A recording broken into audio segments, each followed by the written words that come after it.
Hello, Rabia. How are you doing? Very well, thank you. How are you? All good. First off, I want to really thank you for your willingness to join us on the spotlight, uh, and for everybody who is watching us, listening to us. Uh, if you want to have any idea why I wanted to invite Rabia to the spotlight, all you have to do is check her LinkedIn space. Honestly speaking, I don't know where to start. Rabia, you're an author, you're an assistant, special educational needs coordinator. You are founding member of Ladies Who Launched Ed. You're a TEDx organizer. I don't know where to start, so I'll let you introduce yourself. You tell us about who Rabia is. So, I'm the assistant Senko working in American School of Creative Science in Dubai. I'm also an author of a children's book that's called Being Different is Awesome, which revolves around the idea of the unique challenges and life of a child on the autism spectrum. I'm currently working on my second book. I've written the draft, but I'm working towards refining it and creating the illustrations because I kind of like to do everything by myself. I'm also a TEDx organizer, and very soon, inshallah, in May, we are going to organize our first ever TEDx Youth event in Dubai. Rabia, amazing. What got you to education? That's the first thing I'd like to learn from you. How did you get into education? I think when I was a kid, you know how they ask children all the time, what do you want to be when you grow up? And I still remember very distinctly that I said, I want to be a teacher. And as I grew up, I actually wanted to be a surgeon. But then me and my family, we moved to Dubai in 2011. And from there, I think my perspective changed a little bit. So I wanted to go back to teaching. I started working in a school, in a really, really good school in Dubai. And I started working as a teaching assistant. And then gradually from there, I stepped up and became a learning support assistant, joined the inclusion team, and I am going to be brutally honest, I did not even know what SEN meant. So I had to go through all the different kinds of trainings and courses. And thank goodness for such amazing line managers and wonderful leaders in my life who literally guided me through when I struggled. So I have been very lucky with really good people around in my life. So they guided me through the whole process, and then from learning a support assistant, middle leader, and SEN teacher, and so on and so forth. So, yeah, I think it's encouraging me to do more in life, to continue my education, to move forward, really. So it's just all the people around me, really. Awesome. It's very interesting you're mentioning the people around you because we tend to, as they say, grow and rise with the help and on the shoulders of others when they are supporting us. It's very important as leaders that we do have people to support us. Mhm. Otherwise, it's No, it's it's not. an It's not ice. fun because Mm. my firm belief really is that it's not the environment; it's the people that matter. I have worked in four different schools so far, and I've gotten married in that time. I've had children. I've got three little boys, and I've been through difficult times in pregnancies, postpartum while I was working. So I had no shame in reaching out to the counselor and knocking on the door. I need help. So I think with time, I also learned that I cannot do everything by myself. I'm not Wonder Woman. I'm not a superhero. And just being a human being, I need to reach out and ask for support, whether it's asking for help for personal reasons, or asking for somebody to guide me through my career, or making better choices for my education. So every time I've actually sought support, even with my husband, like when I was studying, or when I had assignments, or even if I have to come to school on a weekend, which I am in right now. He's always been there to support me with the choices that I've made. So just the right people at the right time, really. It's amazing, and this is a recurrent theme that I have found if I do a content analysis about all the interviews that I've completed so far. it's always somehow there's a mention that comes at one point in different aspects from the guests that they're achieving because of the help and the support of the people around them. You Absolutely. know, we do say it takes a village to bring up a Yes. child, but it also takes a village to support and help any individual, I guess. Do you agree with that? Yes, absolutely. Um, I remember when I was working as a SEN teacher 2 years ago, 2 or 3 years ago, and my eldest son, he is on the autism spectrum. So I'm just telling you about all the wonderful leaders that have been in my life and how they supported me with my growth, and not only on a professional but also on a very, very personal level. So even if I'm working in a school environment, they have always been very, very supportive with helping me just emotionally, if I'm going through pregnancy or postpartum or whatsoever. They were always there for me. They made sure that they were there for me. So my eldest son, being on the autism spectrum, we got him diagnosed when he was 4 years old, and he was in foundation stage. And I knew it. I mean, being in this field for so long, for about 12 years now, and doing all of my education in special education needs. So when he was, let's say, 2 years old, I was very easily able to identify all the signs and symptoms, like he was sometimes flapping his hands when nervous, or no eye contact, or responding to his name. He was doing all of that, but then regressed. So I remember when he was in FS, we got him diagnosed, and I received the report. And I just messaged my head of inclusion at that time that, well, he's on the spectrum, told everyone. Within seconds, she came into my classroom. She asked the LSAs to take over the lessons, and she just took me out of the classroom. And I just sat in her office, all quiet, and she just sat in front of me, all quiet. And I think that moment of silence was so important for me, just to understand that no matter what, be it professional or personal, I have people behind my back. So that moment was so much needed. And then she hugged me and she told me everything's going to be fine. I mean, for me, acceptance, it was not really an issue because I could see everything. And being in this field, I think it was easier for me to accept.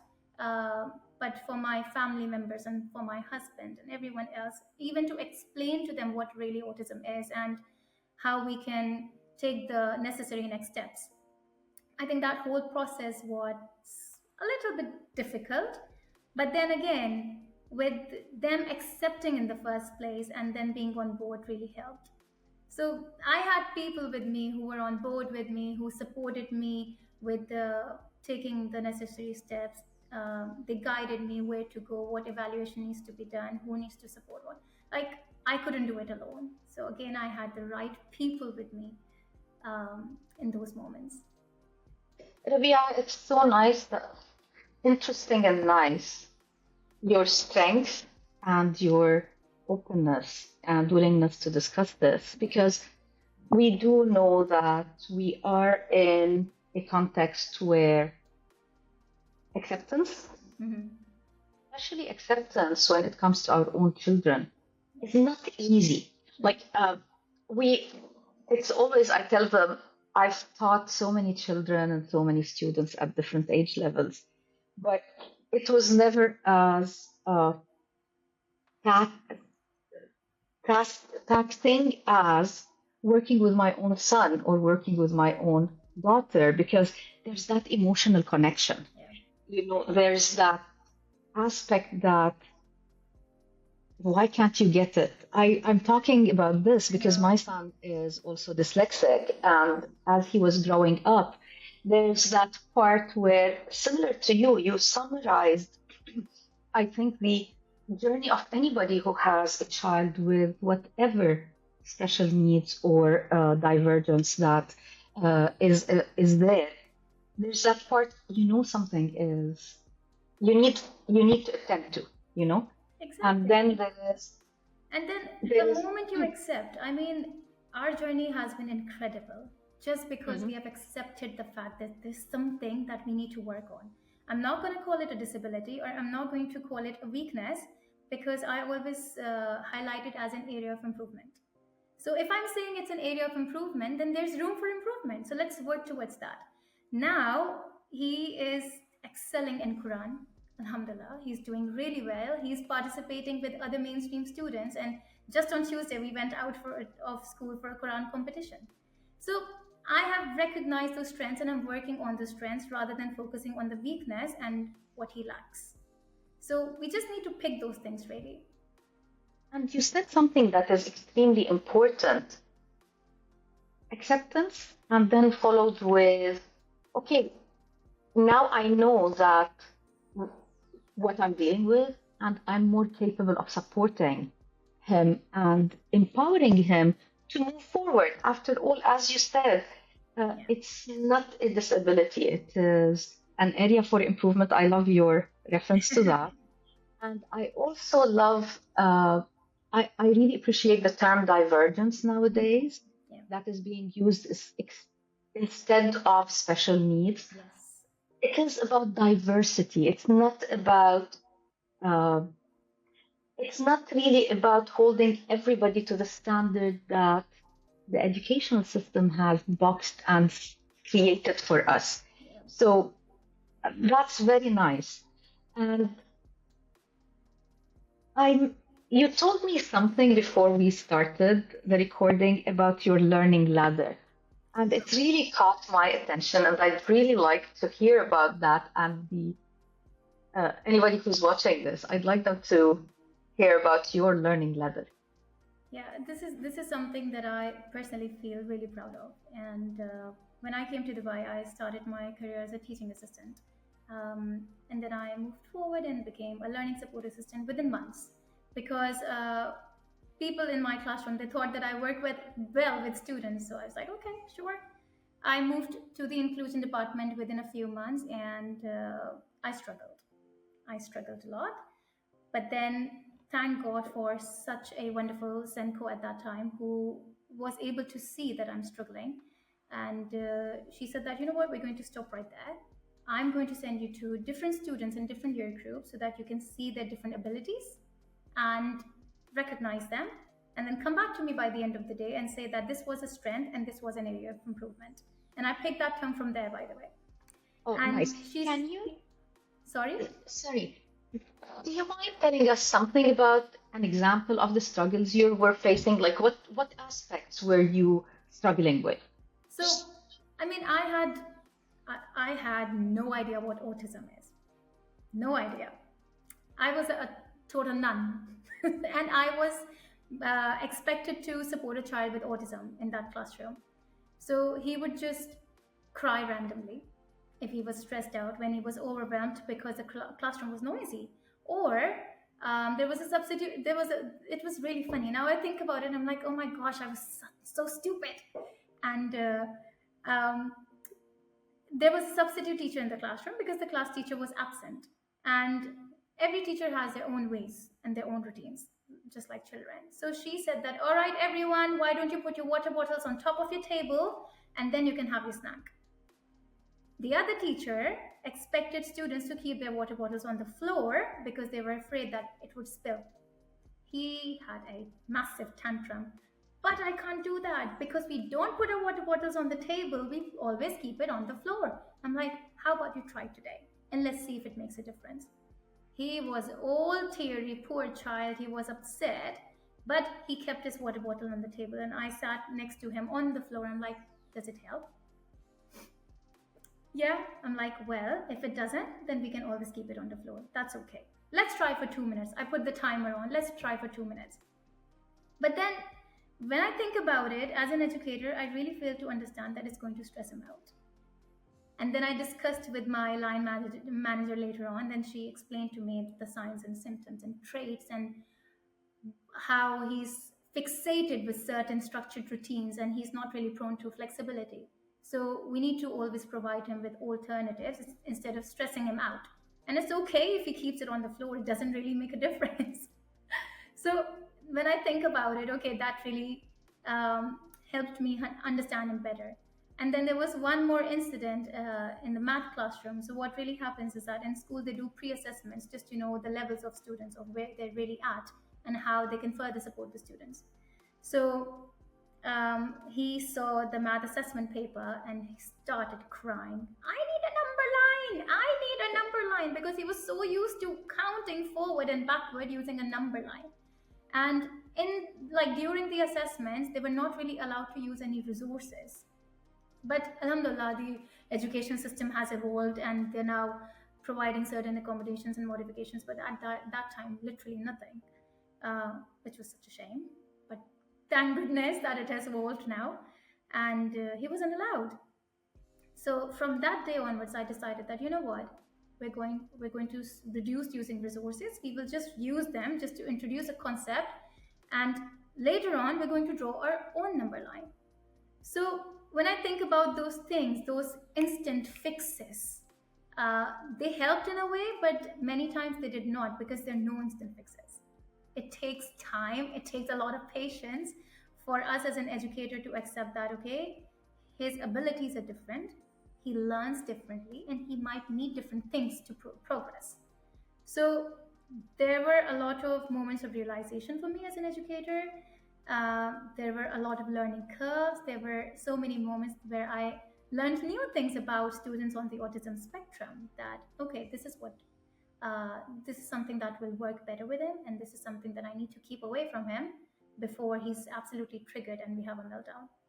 So all those learning experiences. When I say that I'm really proud of my learning ladder, this is exactly why I'm really proud, because I had the opportunity to work with so many different students, and I've worked as an LSA for a good 8 years before moving on and becoming a SEN teacher. So I'm able to have, I believe, a better insight on what really goes on daily basis when our LSAs are working with different students, and I know what advice should be given to them and how they can be better supported. Everyone in school, everyone at home focuses on supporting the students. Just like when a child is born, all the care is provided for the child, but people often forget the mothers. Same thing goes in schools. Teachers get overwhelmed. The LSAs who are supporting them throughout the day get frustrated at some points. They're exhausted. So we really need to focus on our team as well. And I think uh, leadership has taught me how to do it. I think that compassion and empathy comes from my learning ladder, because I had the most amazing leaders when I was working as an LSA. They were able to point those areas of improvement out. And just like my Senko sent me to different year groups to support different groups of students. And then she encouraged me to go through different courses and workshops and everything. And this is something that I am learning to do for my team as well. And I want to continue to do that because I was supported by some of the wonderful leaders, so I need to do the same for them. Rabia, I can already see the focus on reflection in your Absolutely. personality. Where does that come? And tell me about that. Because I can already, like, it's resonating now. Well, it does not only come from my positive experiences. Reflection actually comes from negative, and this is something that I tell myself really, that if I've been able to progress in life, majority of it came from negative experiences, not positive. And some of them were, let's say, um, people.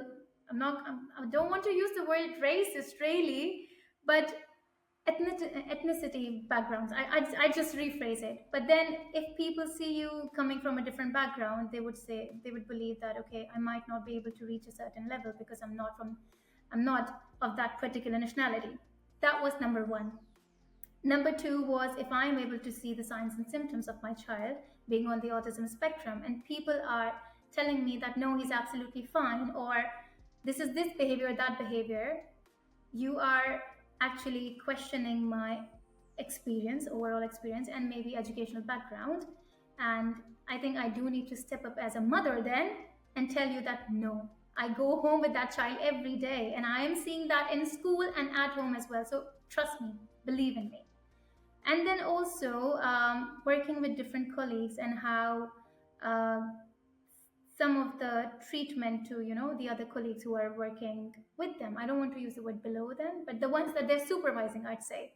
So just an overall experience in life really has taught me how to be compassionate and empathetic. But negative experiences, yes, because when people would throw you under the bus or slam you down on the floor, you will use your own inner strength and come out even stronger without relying on anyone. So that self dependency, that self sufficiency, I think it really helped in coming out even stronger, emerging even stronger. You're talking about amazing aspects. Like this is the core of what these positions for teachers and teaching are all about. And you mentioned examples that it's sad and unfortunate, but we do live in a world that brings these challenges to the front. And we as adults and professionals are dealing with it. We have to prove to the community, like as simple as sometimes it's just because we are women. Mm-hmm. You'll be sitting at a table with leaders all around and you're a leader.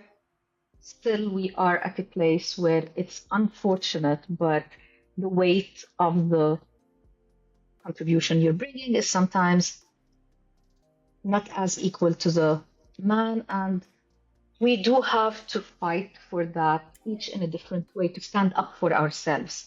And that being said, it also, that empathy part and that thinking of the other individual is extremely important.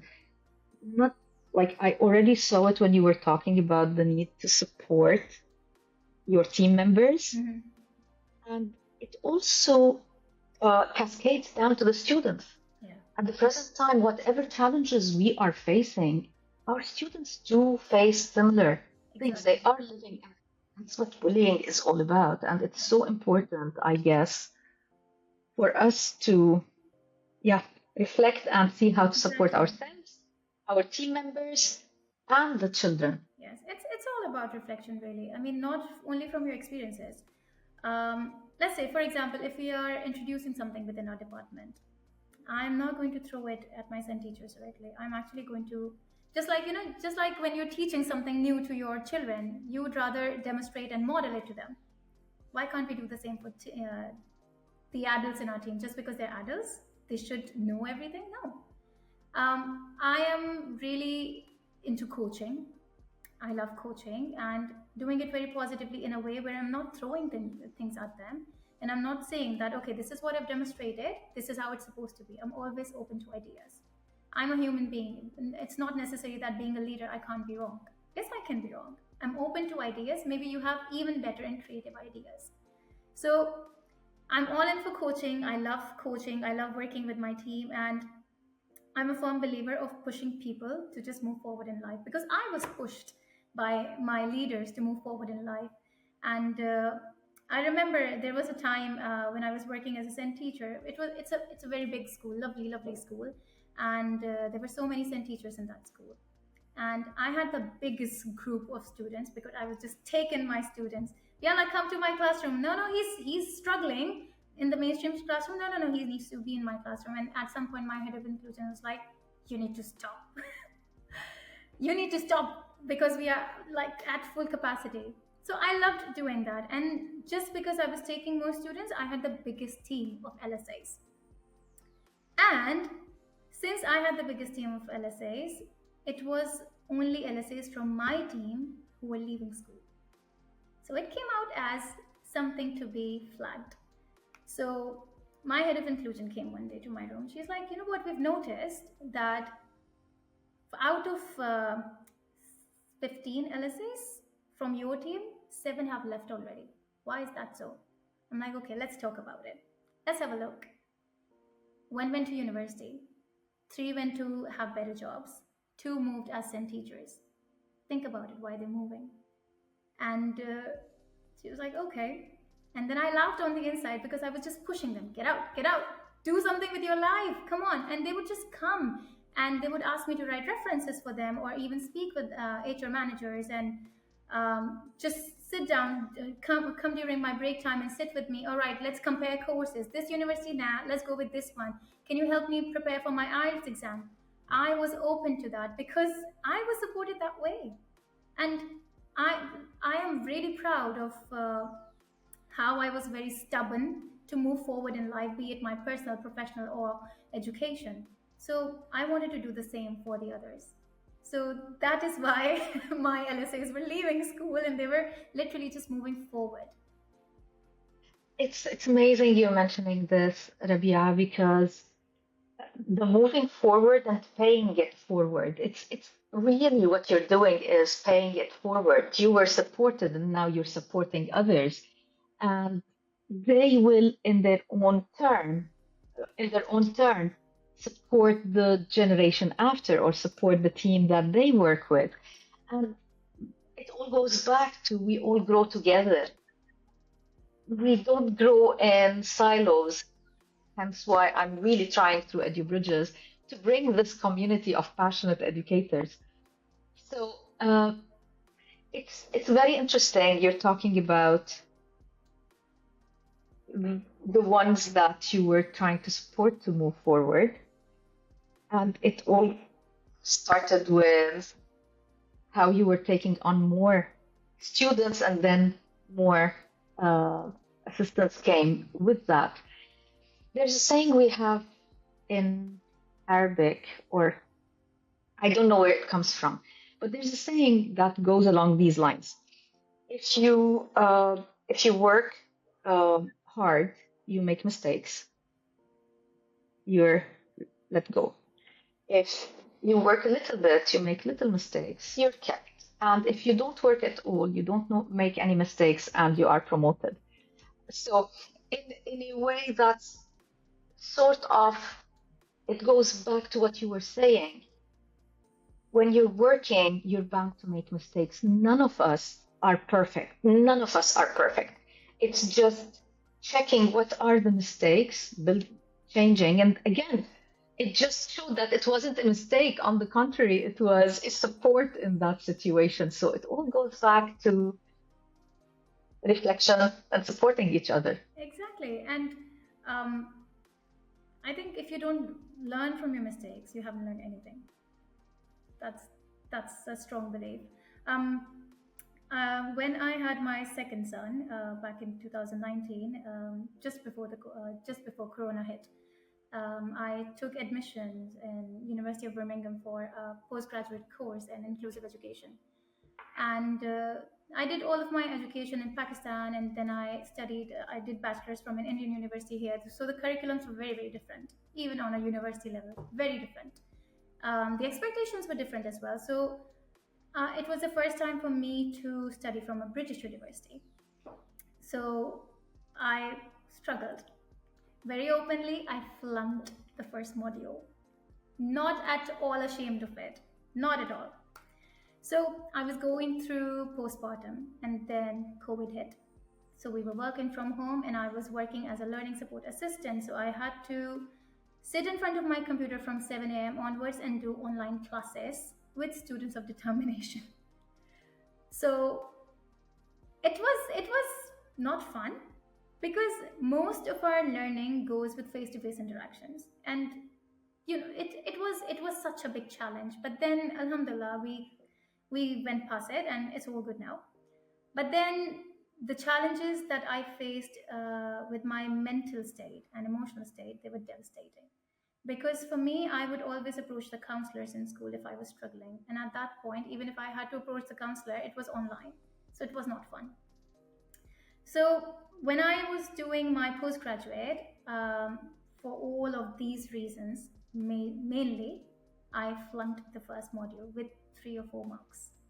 And not only that, but I also struggled because of the difference in curriculum and the expectations that the British universities had, because it was very different to our universities back home. And I remember my professor calling me to the university campus, and she said, "Why don't you just come? We'll discuss this." So I remember sitting in her office and she opening my thesis, and we were going bit by bit and she was supporting me. And she was like, "Okay, this is the expectation. You do this. I'm sharing my own thesis with you to go through it and think about how we can make fixes. And this is the structure that I'm expecting. This is something that you can do." So she took me through everything, and then she said that I'm going to give you one more chance to submit your thesis after 2 weeks, and then we'll see how you did. So that moment of realization of how things work differently in different countries, and that support from my university professor was so important, because she would actually allow me to come to university with my baby. And many times when I couldn't come to the university, she would actually arrange online meetings for me so that I could attend classes online while everybody else was at the campus, because I had a very small baby and I lived in a different city, and it was commute wise very difficult for me to come.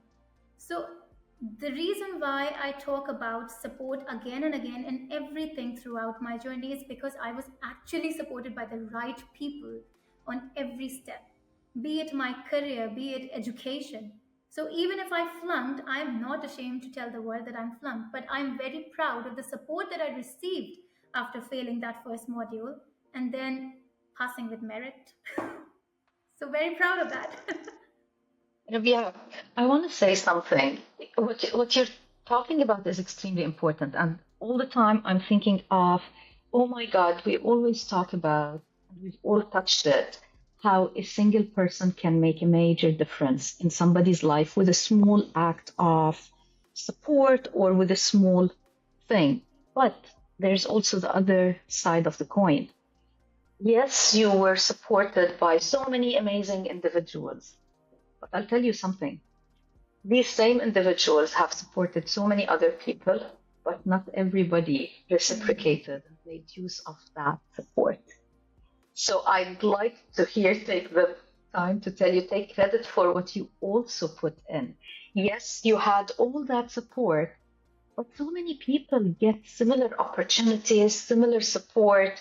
And I'm sure you can think of a few individuals in your mind who, like, if Yeah, not many, so many people. it's a two-way street. We are given opportunities, we're given support. Either you take advantage of it or it's lost. Exactly. And And I you had the willingness to move forward. It's the willingness really, because I exactly. wanted to do so much, and I still want to do so much in life, and I want to do it really fast. But I'm learning to calm down. I'm learning to embrace every experience and every challenge, and I'm not slowing down, calming down. But yes, of course, the reason why I'm taking input from different people, feedback, and working towards that feedback, because there's willingness for me to move forward in life, in personal life, and professional. For example, personal. The reason why I mentioned personal life is because I saw it, saw my professional life impacting it in a negative way. When I got the leadership position, middle leader, or even teaching, it was stressful. So I would take work home. But then I saw the impact on my children who were very young, still young. And I saw that I was actually not giving them enough time that they deserved. So now I finish whatever I can in whatever given time in school. And when I go home, I literally leave my bag in car.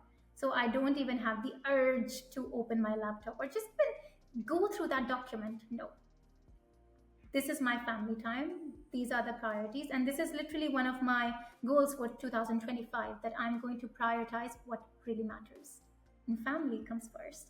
No matter how much you want to move forward in life, family always comes first. It is part of the moving forward in life. Your kids are They are, part and of, just like I yes. said, Ahil, my eldest son, he's my drive and motivation. He is the reason why I wrote my first book, and I've completed my second book as well. He is one of the biggest reasons, and he's he's my family. So if he's my drive and motivation, then he needs to be prioritized first. I was going to ask you what keeps your passion going on, and you just answered that. So Family. amazing. Uh, Rabia, if I love your transparency and your openness because one of in our cultures, and I'm gonna allow myself to say cultures because like we have similar perceptions, and to a certain extent, this talking about our challenges tends to be maybe you, the younger generation, is better at it than us, the more senior white-haired Don't people. say that. But, but the thing is, in general, there's this perception that I'm struggling and I'm the only one who's struggling. Hmm. And it's always important to know that, you know what, you're not alone. Others are passing through the same thing. Others are facing similar issues and problems. And that's why connecting with people, talking with each other, and sharing our experiences is extremely important because it makes it easier, I think. Yes. I'm not sure. What do you feel? What do you think about that? Sometimes you have to really speak with them personally on a very personal level. For example, I have had parents with students of determination and unique abilities. Literally, every child is different, very, very unique abilities. And they would come to our school and say that no other school is accepting because of certain conditions. And they say that the child belongs in a center. And I'm like, for what reasons? For whatever reasons. They just give out all the reasons. So when they come to you, when they talk about their struggles, like, look, I've been there and I'm struggling at home, and they say this about my child, they say that about my child, he's not making any eye contact, he's not responding to my name. Wallahi, I'm just struggling, and I must have done something that this happened to my child. And this is exactly when I stopped them, that this is not on you. It's not your fault that your child is like that. They were supposed to be this way. They were meant to be this way. My son was meant to be this way, and Allah gave him to me because He thought that I'll be better able to support him. I mean, what are the odds? I have background in inclusive education. I have my whole education in that. I've got my whole experience in that, and then I have a child on the spectrum who Allah think will be better supported if He's given him to me. So he's lucky. I would consider him lucky instead of being unfortunate. Yes, he's different, but that's not unfortunate. He's just different and he has his own qualities. So when I'm explaining to parents of how every child is different, how every individual is different, every adult is different, I bring in this aspect where I explain to them on a very personal level as well. I'm not always professional when it comes to dealing with parents. When I sit with them, it's not an assistant head of a department talking to them very formally. I try to be very calm, very compassionate, very eager to talk about my own personal experiences of my own child, because that is when they understand that, okay, instead of a leader speaking with us, there's a parent with the same background and same experiences speaking with us. And they truly, truly need that, because they will be more open to you. They will be more comfortable speaking with you. They will not hide anything from you. They will be absolutely transparent that, yes, you know what, I faced it at home as well. Just like today, I had a meeting with a parent and we were talking about how to move forward with the child and what are the things that we can do to deal with this behavior in school and at home. And then I said, you know what, let me give you a very fun example of what I did with my son. There were consequences, there were negative, there was a huge negative impact that I had to deal with at home, but then it helped massively. I was completely non-verbal until the age of 4, mute, literally. Abacada, poems, that's about it. But in terms of communication, nothing, zero. And what we figured out as parents is that it was the screen time. Like he would go home early and then he would just watch TV for hours and hours until we get home. So one day I just hit the remote and I'm like, let's see what he will do. He broke the TV. He broke the TV. And I was like, okay, you are not winning this war. We removed the TV. Of course, it was broken, but we did not replace it with a new one for a very, very long time. He broke it, it was gone colors.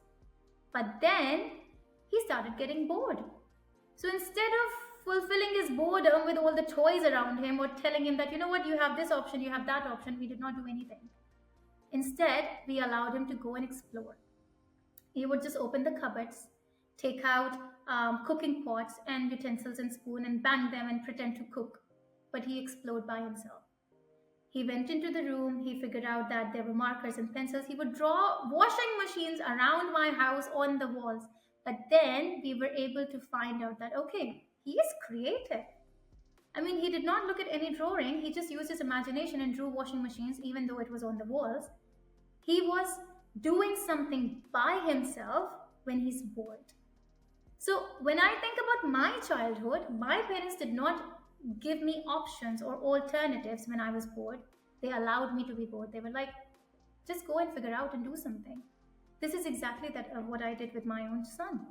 And this is exactly what I told this parent this morning, that do not provide him things, because it could be something non preferred. He might not even like it, but he is only forced to do it because you have provided that. He would hate it. Let him explore, let him play with random things around your house. Kids don't play with toys these days, they play with remote controls and whatever in the house. But let them explore. It's their boredom, and they will figure out a way to get out of that boredom. So, yeah, curiosity. You want them to be imaginative, you want them to be curious. So, allow them, give them opportunities to do so. Don't just direct them to do whatever you want them to do. No, Rabia, words of wisdom. It's amazing. It's amazing listening to you, because you're touching on so many different aspects that don't only relate or apply with uh, students or children with diverse needs, even with the like. I also know I'm trying to use the terminology of today, the typical and the atypical. So the the thing is, all children at the present time, especially with technology, I know I'm an edtech person and I promote and talk about the use of technology, but I always talk about the appropriate and pedagogically appropriate use of technology with a balanced approach, because our children, we're living in such a fast-paced world where children don't know how to spend 5 minutes not doing anything. Just the waiting time, there's no wait time, whether it is for the fast food, even with now movies, programs, series. yeah. In older days, I'm not sure if you, most probably not, but maybe. In older days, uh, we used to have to wait for 1 week to know what's happened in a particular series. Now you just binge watch and Yeah. you know exactly the whole thing. So feedback from your teacher, we used to have to wait for a week, two, three. Whenever the teacher had the time to give us our grades back, we didn't even dare ask. Nowadays, feedback, if it isn't within 1 day, they start asking, so when are we getting our, everything is so fast. And it's actually a good skill for children to learn how to sit and spend time with themselves, find something to do. Exactly. And I think we are becoming like the, we are becoming the quick fixers, and children are becoming done toers. And the reason why I'm using this term is that just to avoid certain behaviors, or just to avoid certain um, I would say behaviors, because we want them to be pitch perfect every time. We want them to demonstrate perfect behaviors or do something in a certain way every time, that we are actually doing those things for them. We are the ones who are directing them on a certain path, and we are structuring everything for them, because we are trying to avoid that they're going to show that particular behavior. So, when you are expecting a child to be flexible in your routine, why don't you allow them the flexibility that they want to have in their life as well? If he doesn't like it, why are you forcing him to do something like that? So, You know what? You know what, Rabia, just struck me? Uh, there's a lot of talk about the need to go with constructivism and give the students the empowerment through constructivism rather than focusing on behaviorism. Yet again, with the technology that we are using, we're actually, uh, behaviorism, we're conditioning them. Yeah. Actually, we're going totally behaviorist when it comes to screen time, when it comes to using the technology to, let's say it on many occasions with children, it is used to sedate the child and allow the parents to do what they need to do. Exactly. So, for the teacher, sometimes yes, it applies that sometimes the technology is being used just to get off my back. Exactly, Uh, yes. And parents, like I've done this before. I've done it. mhm, Like if you go to a, like, um, go into a restaurant and expecting my child to just sit properly when eating, I would literally put cocoa melon on my phone and just, fine, he's calm now and I can speak with my husband now and we can eat nicely. We've stopped that completely. mhm, Now, mhm. my youngest one or the middle one, we stopped that completely, and they're still walking around. They're running around. He's standing on top of his stroller and taking his straps off. It's absolutely fine. At least we're not making him addicted to technology when we don't want him to use it. I mean, it will if it might will lead to a point where when we're having some family time on a dining table in our house, he's not even going to sit properly until and unless he's got his mobile phone and something put on just to keep him entertained. So Agreed. again, a lesson learned from something that I did wrong, from my mistake. And of course, I'm not going to repeat it, and I'm not going to encourage people to do that as well, because I was able to see the impact, a negative impact, on my own child, and I would not want anyone else to go through it. Yes, it's difficult. Like when Ahil broke that TV, for the first 4 days, our lives were miserable. They were miserable. Like when we went home, my helper was like, he was running around, he was jumping from sofa to sofa, he took out cooking pots, he did this, he did that. But then I said, but think about it. He's curious now of what else he can find in the house. Earlier, he would just sit on the sofa and just straight away watch TV. He was not able to communicate. He was not able to even find different things around the house.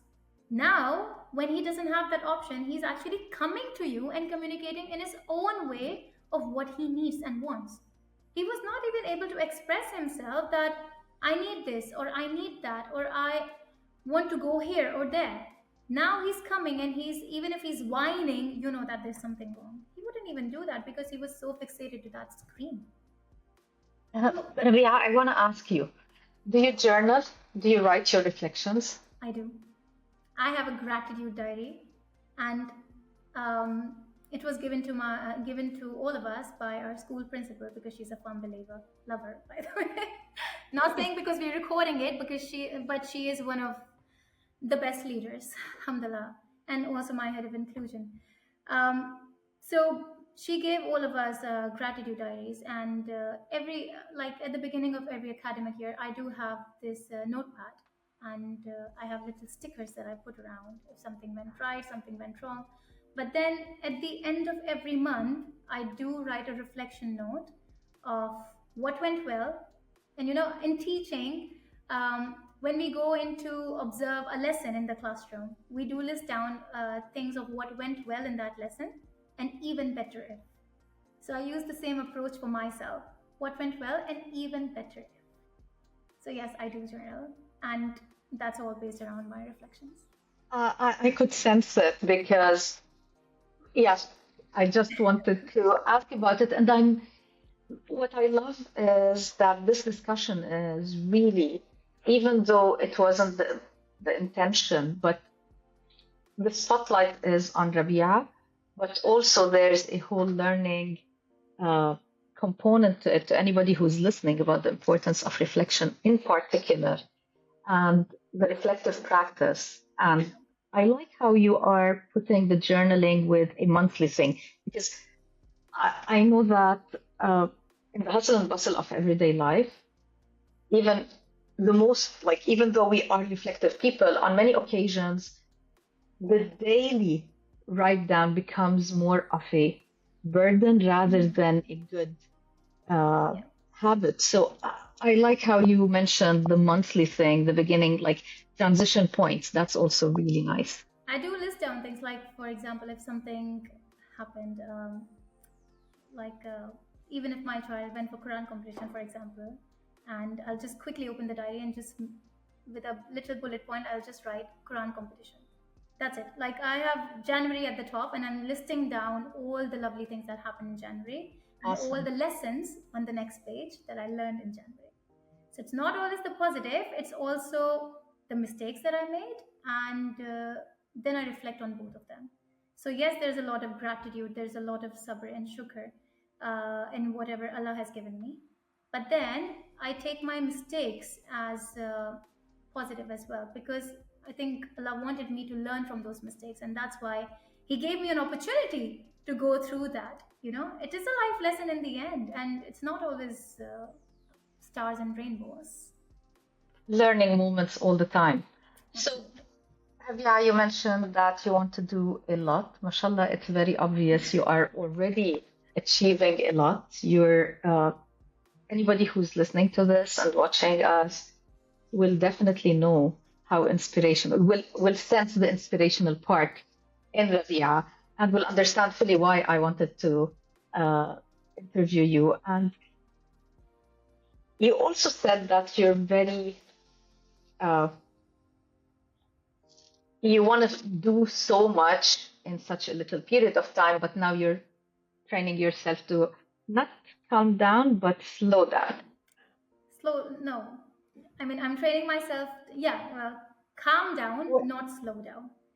calm down, not slow down. See, I misrepresented, you know. Okay, so what would be, with everything that you've achieved and everything that you still want to achieve, if you want to, if you have the opportunity to talk to Rabia the first year where she started on the education track, in that first time where you came to your supervisor and said, I'm struggling, Yeah. what would you tell her? Um, if somebody comes to me, you mean? If you now Yeah. have the opportunity to talk with Rabia at that time, if you were the person who's sitting next to Rabia who was struggling the first time she had to deal with an autistic child, what would you tell her? Um, what would I tell her? This is something that I was told as well in a parents' meeting, actually. And I started to cry in front of the parent, and I was like, I don't know what I'm doing. And she was smiling. She was smiling throughout. And imagine, not my supervisor, parent of that child. Mm. And she just opened his book, and she's like, "Are you sure you're struggling? Look at what he's able to achieve. Look at what he's doing. Are you sure you're struggling, Miss Rabia? My child is struggling, but you are supporting him. So the one who's struggling is my child, not you." And she actually used the word problem, which I would never want to use with any of my students or my children. She said that the problem is with my child, not with you. And I would like to rephrase it if somebody comes to me, if Rabia comes to Rabia, that she is struggling. And then I'd be like, you know what? Let's do this together. Let's talk about what exactly you're struggling with, and we will go point by point. And then, as a leader, if they're struggling with quite a few things, I would only pick two at a time, bits and pieces, chunks. Let's take baby steps. Okay, we're going to work on these two targets first, and then we're going to do two more, and then two more, but slowly. Because I would not want, even if it's an adult, I would not want them to be an expert if they're already working with us. Everyone has a learning curve. I had a massive learning curve. But again, when I talk about the right people, I want to be that right person with that person who's struggling. So I want to be there for them instead of telling them, "Well, are you sure you should have told me that you don't know about this when you were joining us, when you were joining this team." No, nobody said that to me. When I joined the team, I did not even know what autism is or the full form of SEN. I was such a loser. No, no, no. But then I would not do the same with anyone else who's struggling. Instead, I would just sit down with them and say that, you know what, let's go through this together. How about we just go out? And I've done this. I have literally In the middle of the day, I took my team member out and I'm like, you know what, this is not the right place, let's go out for a coffee. And then we went out for a coffee, and even if it was a little drive or a change of environment, that helped massively. Because number one, that person was so conscious and ashamed at some point of coming and asking for help directly from the line manager. And number two was the environment where everyone who's passing by the office, they're looking at that person and they're like, oh, she's in the office with the line manager, something must have gone wrong. Like, you know what? Let's change the environment, let's change the vibe. Let's just go out for a coffee and then talk where nobody knows you. Nobody knows that you're struggling. So being there and identifying how you can help, how you're supposed to help is really important, because not everyone can have a conversation in an office with doors closed. They might even feel overwhelmed that, okay, she's shutting the door now, I think I'm in deep trouble. So just identifying those little bits is really important, I think.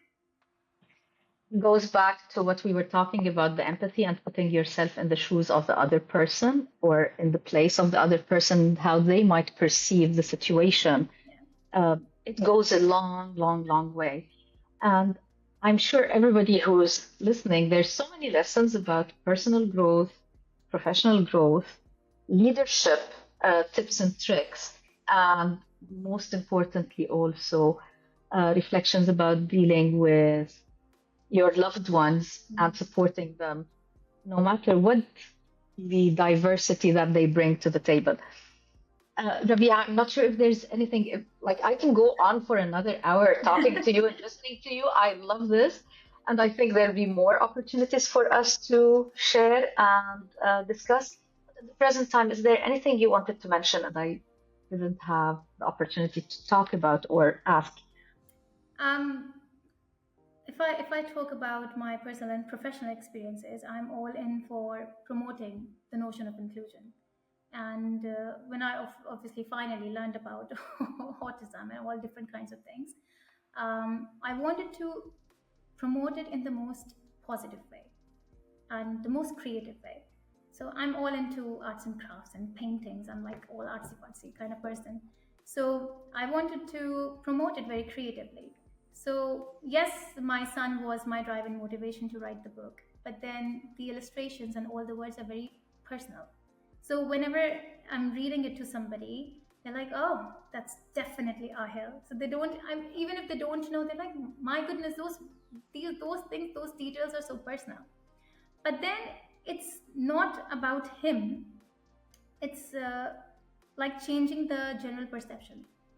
It's about informing the world that those are little accommodations in the environment and how those little accommodations can help someone who's really struggling.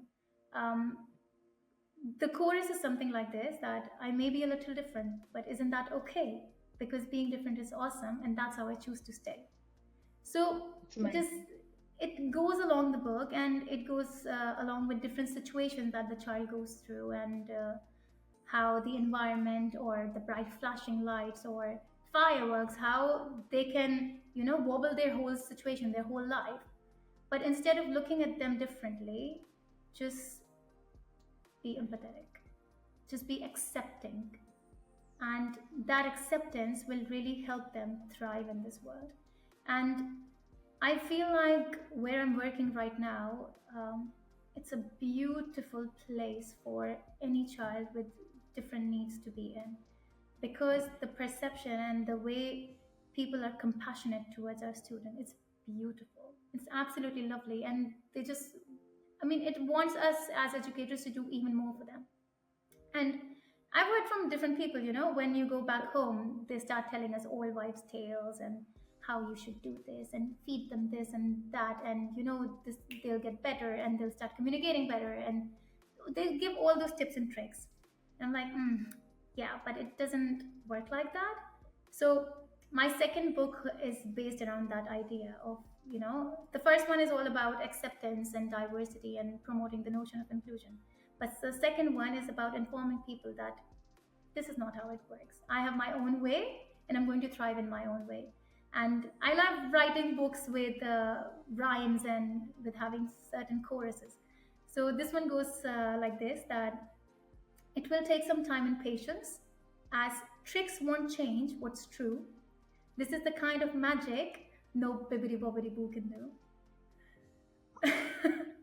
Yeah, I'm like this is I'm Yeah, and I'm speechless. very excited to launch this book. It's just the illustration bits that is left, but yes, it's just promoting the message that instead of telling people what should have been done or what you should do in terms of giving ridiculous tips and tricks, how about you just embrace their differences and accept them the way they are? Rabia, it's highly inspirational, highly heartwarming. I'd really like to invite you for another session where we talk about those two books. Once you publish the second one, we're going to be dedicating a session only for the books. Because honestly, Rabia, what you're saying and the messages you're sending about acceptance and awareness, these two are so important, not just, again, I say, not just for children with diverse needs or divergent needs. This is so important for each and every child and each and every grown up. Yeah. You mentioned something about you didn't want to call it racism, but unfortunately, it is. It's the world You know, we live in. yes, it's the world we live in. Again, acceptance and awareness, Yeah. both of these, even at that level with grown-ups, with adults, with professional spaces, the message is still very important and extremely valuable. I did not even know that I would land this job. I did not even know. I was on my They're lucky to maternity. have you. I'm going to say it. They're lucky to have you. I know you're happy where you are and Very you feel, happy.